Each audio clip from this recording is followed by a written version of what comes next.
오늘 주일 아침에 이렇게 여러분들에게 인사하라 그래서 좀 미안한 마음이 있습니다. 어떤 인사냐 하면 옆에 사람하고 이렇게 인사하세요. 언젠가 죽을 날이 있습니다. 이렇게 인사하세요.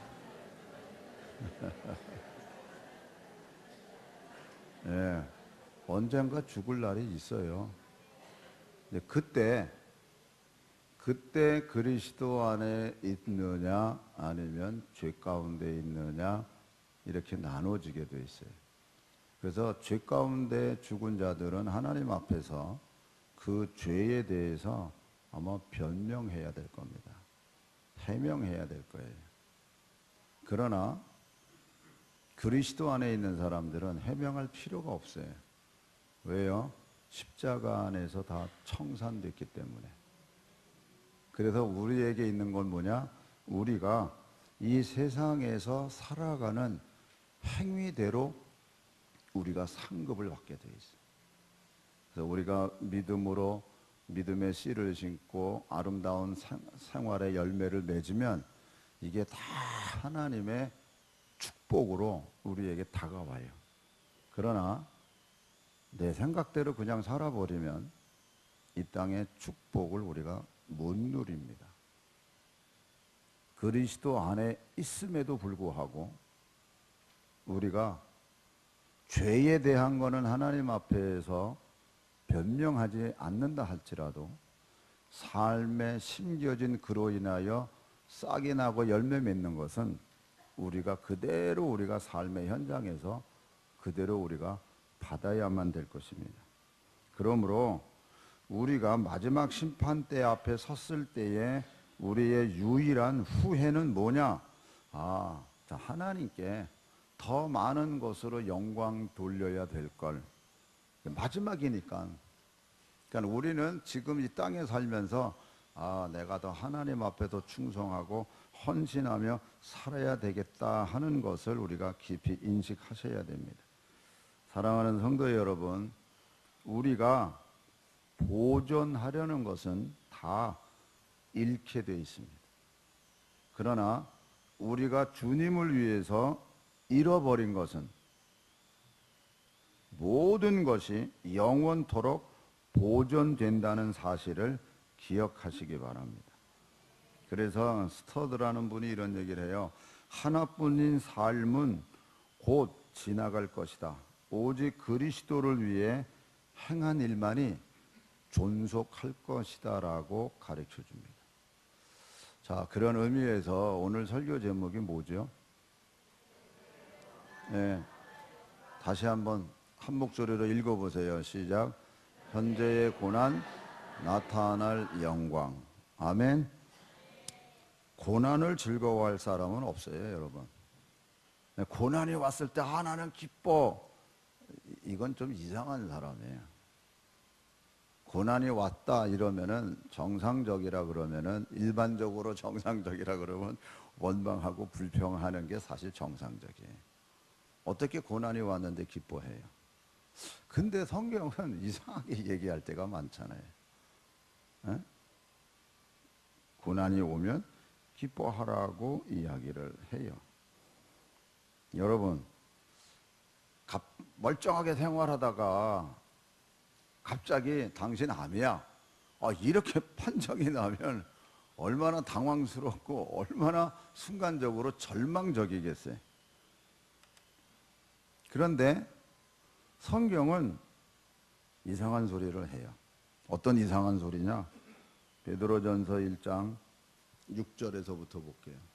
그러므로 너희가 이제 여러 가지 시험으로 말미암아 잠깐 근심하게 되지 않을 수 없으나 오히려 여기서 시험이라는 말 대신에 시련이라는 말로 바꾸는 게 더 나아요.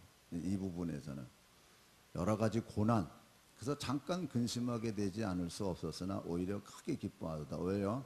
다음 보세요. 너희 믿음의 확실함은 불로 연단하여도 없어질 금보다 더 귀하여 예수 그리스도께서 나타나실 때에 칭찬과 영광과 존귀를 얻게 할 것입니다. 그러니까 고난 가운데서 우리가 더 내 자신을 살피고 주님의 뜻을 깨닫게 돼서 결국에는 우리 삶이 칭찬받을 만한 삶이 되고 영광 얻을 수 있는 삶이 되고 존귀를 얻을 수 있는 삶을 살아가기 때문에 이런 것들이 얻어지는 거지. 그냥 예수 믿는다고 해서 저게 저절로 얻어지는 건 아니에요, 여러분. 그런 삶을 살아가니까 그렇게 얻어질 수 있게 되는 거예요. 자, 그 다음 볼게요. 예수를 너희가 보지 못하였으나 사랑하는도다. 이제도 보지 못하나 믿고 말할 수 없는 영광스러운 즐거움으로 기뻐하니. 다음, 믿음의 결국 곧 영혼의 구원을 받음이라. 예, 믿음의 결국은 영혼 구원이에요. 그 영혼 구원의 뭐냐? 8절 다시 한번 볼게요.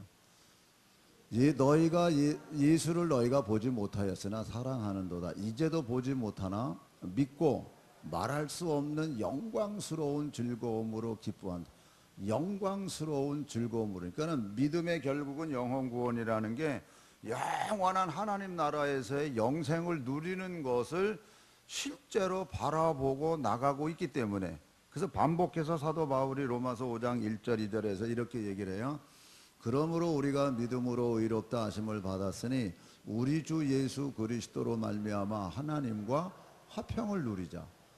다음, 또한 그로 말미암아 우리가 믿음으로 서 있는 이 은혜에 들어감을 얻었으며 하나님의 영광을 바라고 하나님의 영광을 바라고 즐거워하기 때문에 3절에 보니까 우리가 환난 중에도 즐거워한다.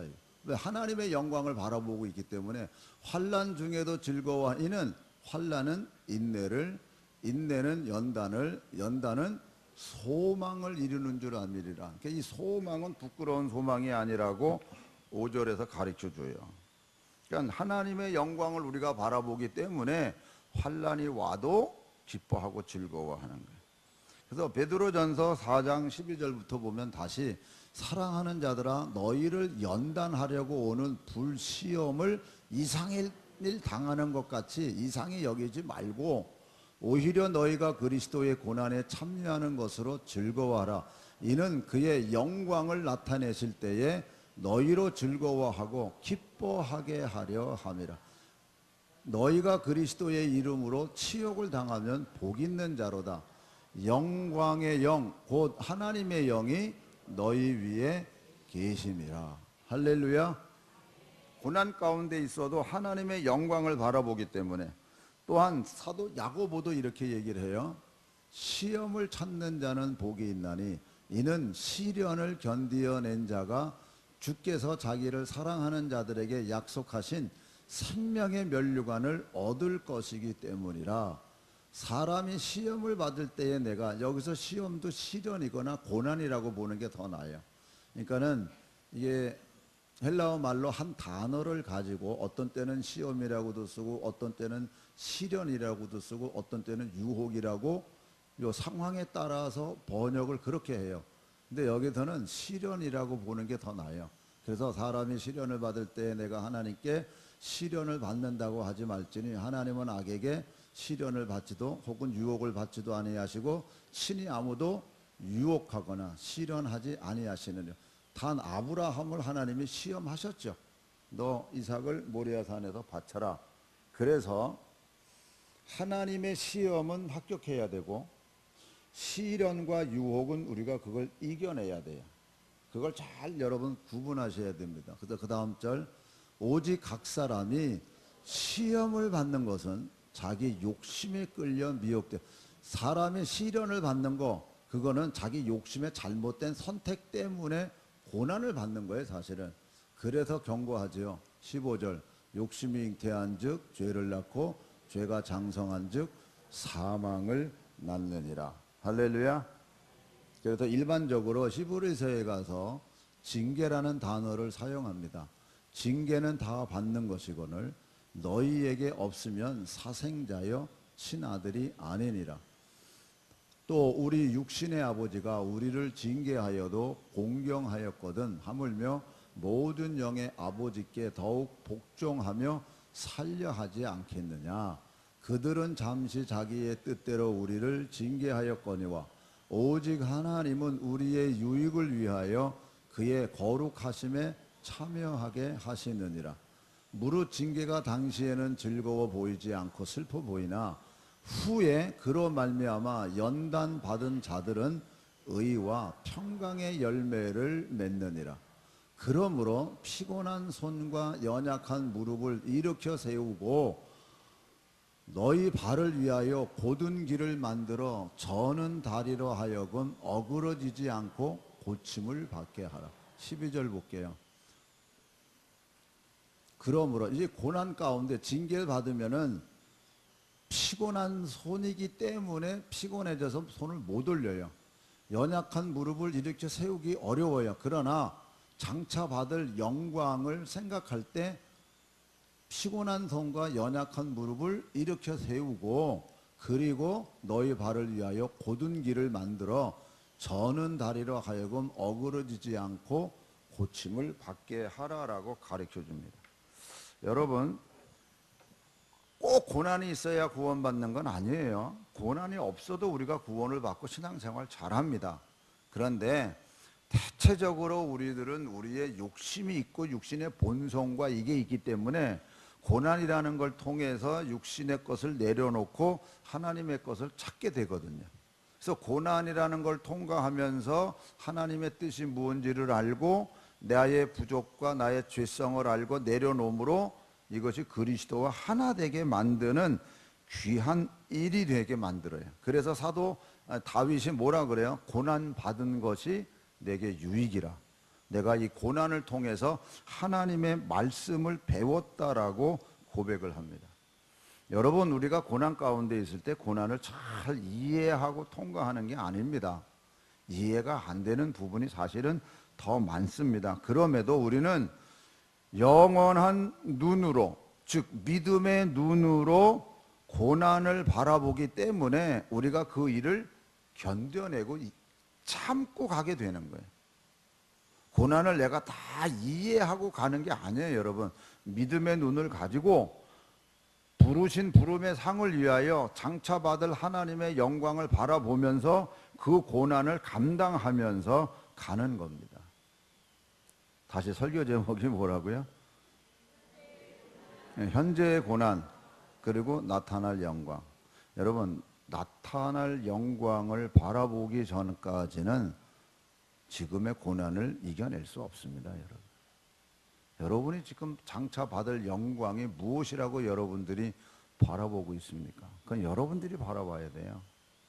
제가 가르쳐 주는 게 아니에요. 그거는 성경이 가르쳐 주는 대로 우리가 영광을 바라보며 갈 때 우리가 이 모든 고난을 이기고 견뎌낼 수 있다 하는 겁니다. 할렐루야.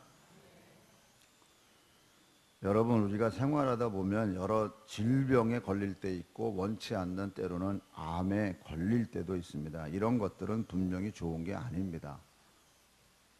어떤 의미에서 이와 같은 것들은 우리의 생명을 뺏어가는 것 중에 하나입니다. 특히 암 같은 거는. 그래서 이것을 저주라고도 표현을 하지만 이 저주 같은 암이나 여러 가지 질병을 예수님은 뒤집어 놓으려고. 아멘. 그래서 예수님이 오신 목적은 마귀의 일을 멸하러 왔다라고 말씀하고 계시는 거예요. 이 모든 것을 뒤집어 놓기 위해서. 여러분들이 주기도문 하시잖아요. 주기도문 할 때 뭐예요? 뜻이 하늘에서 이루어진 것과 같이 땅에서도 이루어지기를 원합니다라고 기도하잖아요. 하늘에는요, 고통과 울음과 질병과 이게 없어요. 그러니까 그것이 이 땅에 그대로 실현되기를 원하는 마음으로 기도하는 거잖아요.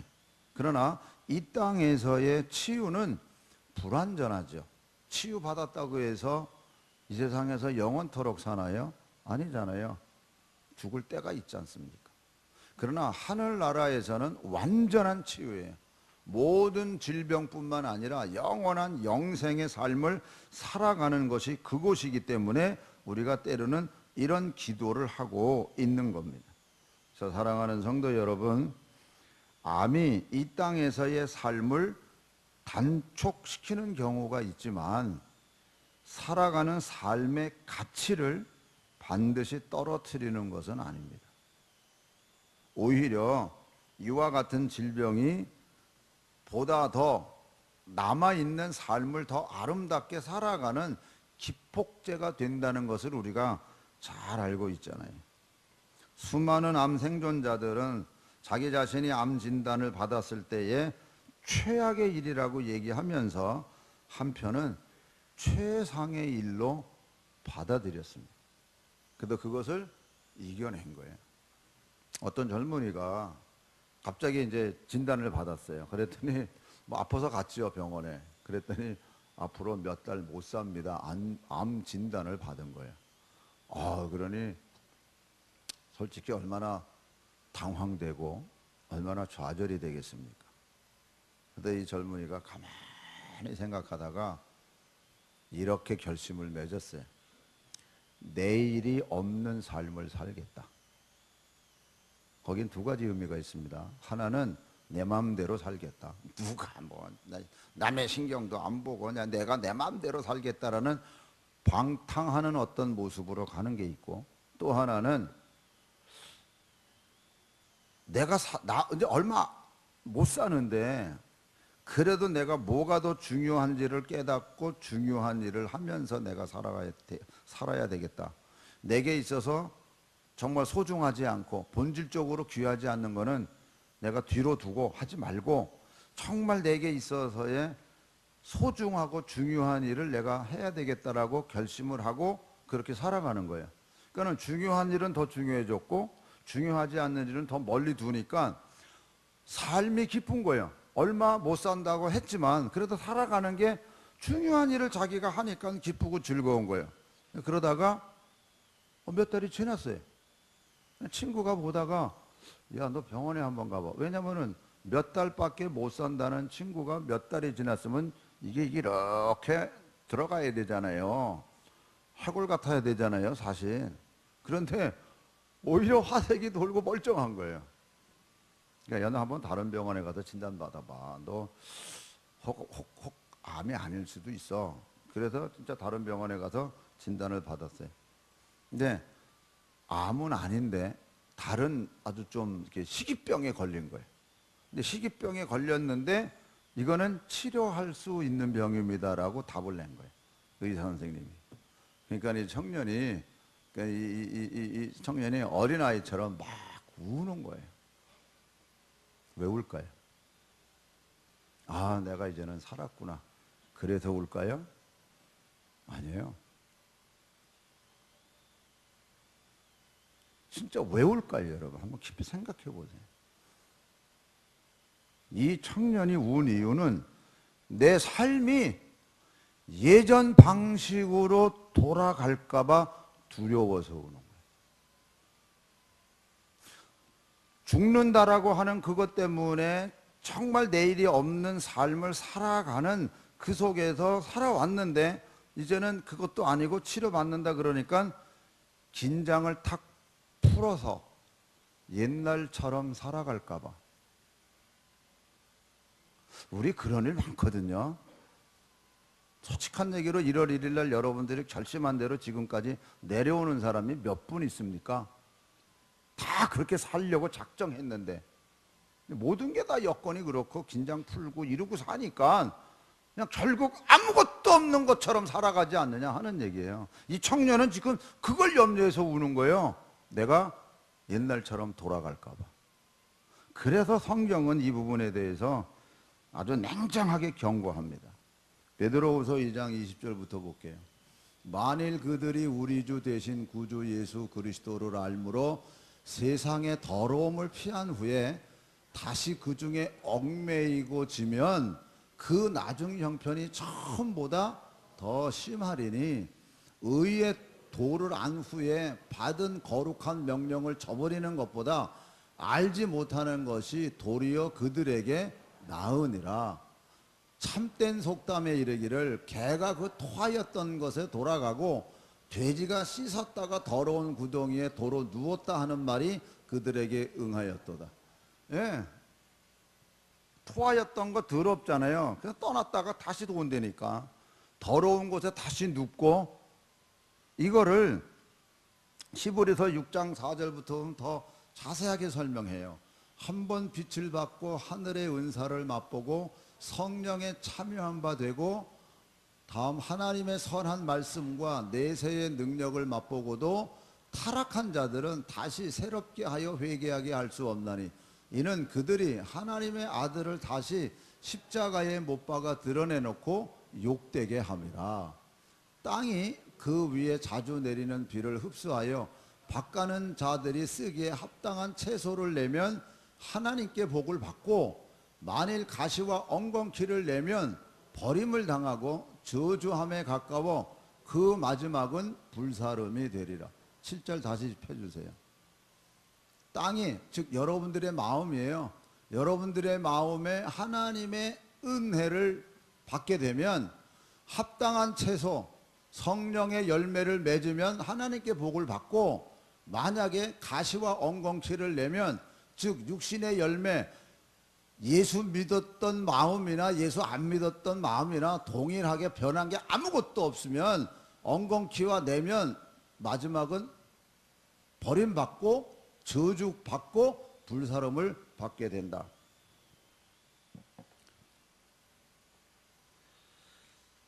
진짜 우리가 어떤 믿음의 삶을 살아가고 있나 하는 건 냉정하게 살펴보세요. 자, 따라하세요. 내일이 없는 것처럼 살자. 죽은 후에도 따라하세요. 죽은 후에도 계속 살아남을 일들을 하자. 계속 살아남을 일들을 우리가 하는 거예요. 그랬을 때 믿음으로 심는 그 일들이 아름다운 계속적인 열매를 맺어가는 거거든요.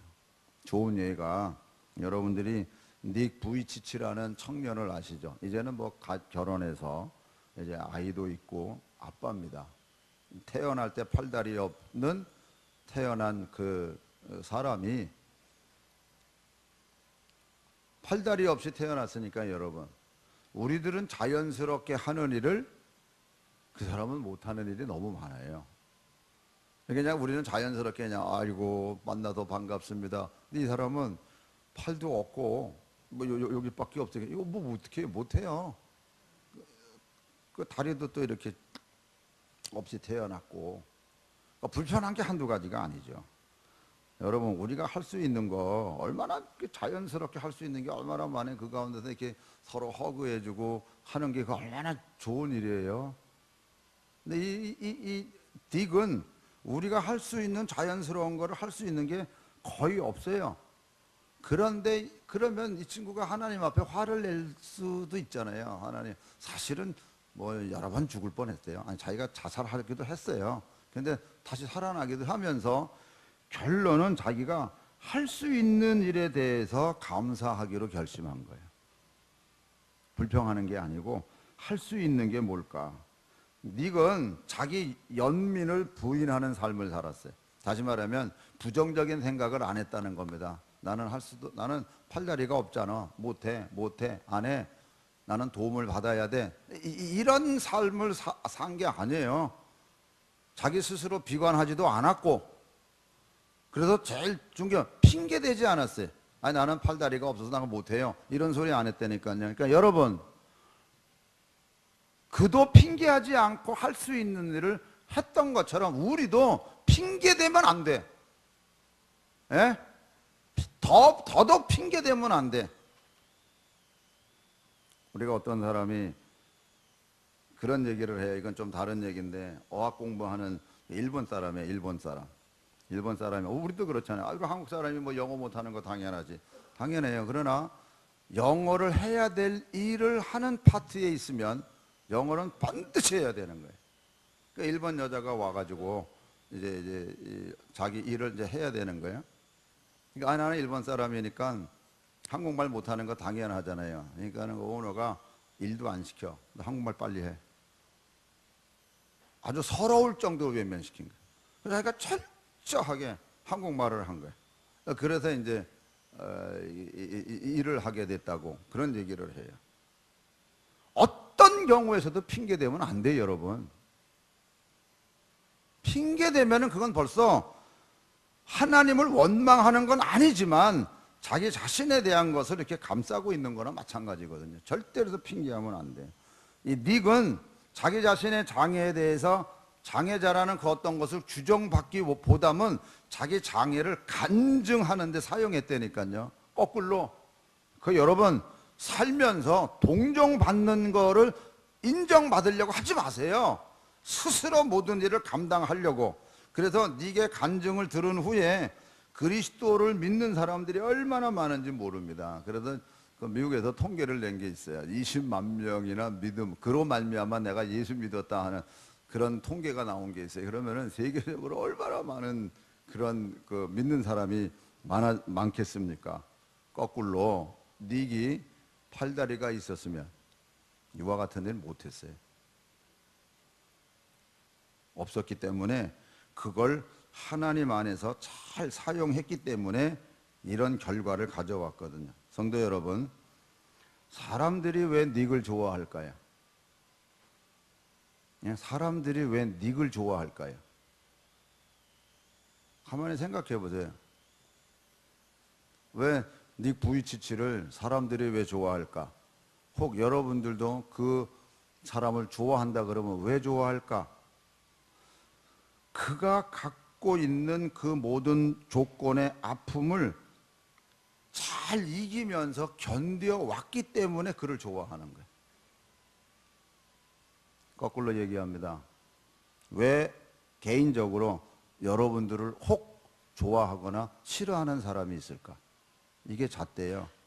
고난이나 어려움이 왔을 때 인내하고 그거를 이기는 모습을 보여주고 있으면 사람이 좋아하게 돼 있어요. 그러나 사사건건 핑계를 대고 있으면요, 좋아하지 않습니다. 진짜 우리가 하나님 안에서 믿음을 가지고 살아갈 때 어떤 마음 가지고 우리가 살아가나?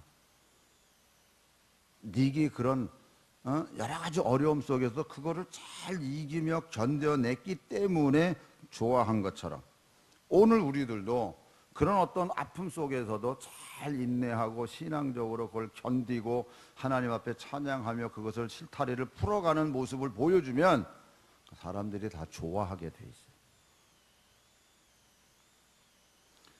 하나님께서는 네게 고통을 수많은 사람들을 위한 영원한 유익으로 전환시켜 주었어.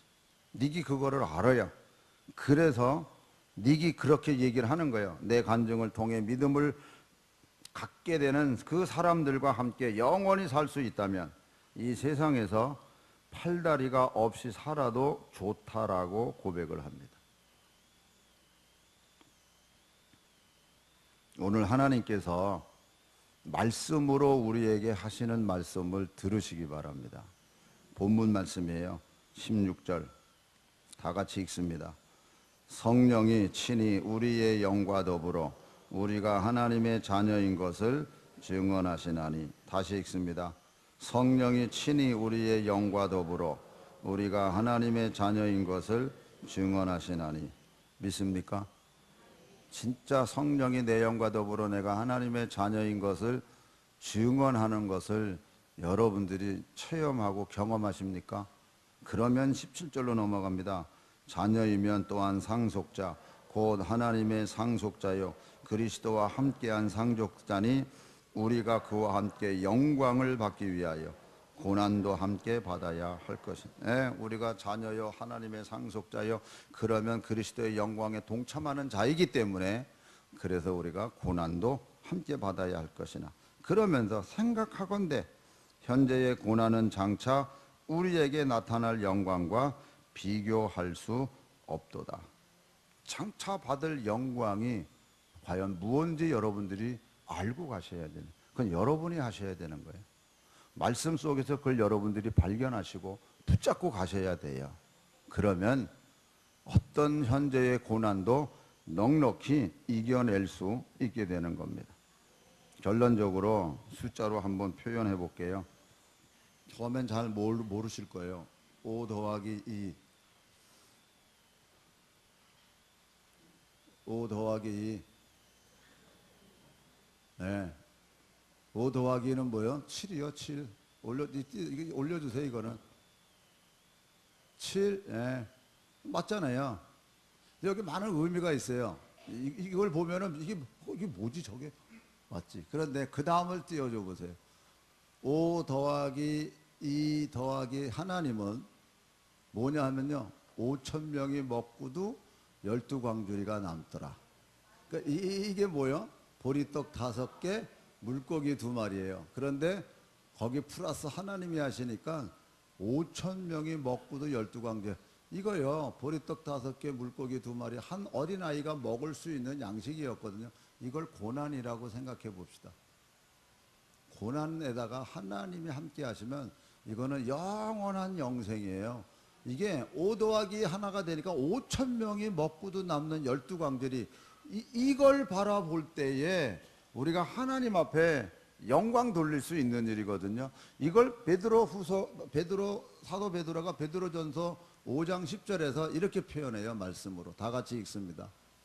모든 은혜의 하나님 곧 그리스도 안에서 너희를 부르사 자기의 영원한 영광에 들어가게 하시니가 잠깐 고난을 당한 너희를 친히 온전하게 하시며 친히 굳건하게 하시며 친히 강하게 하시며 친히 터를 견고하게 하시며 영원한 영광에 들어가게 하시니가 우리가 잠시 사는 세상 속에서 고난이요.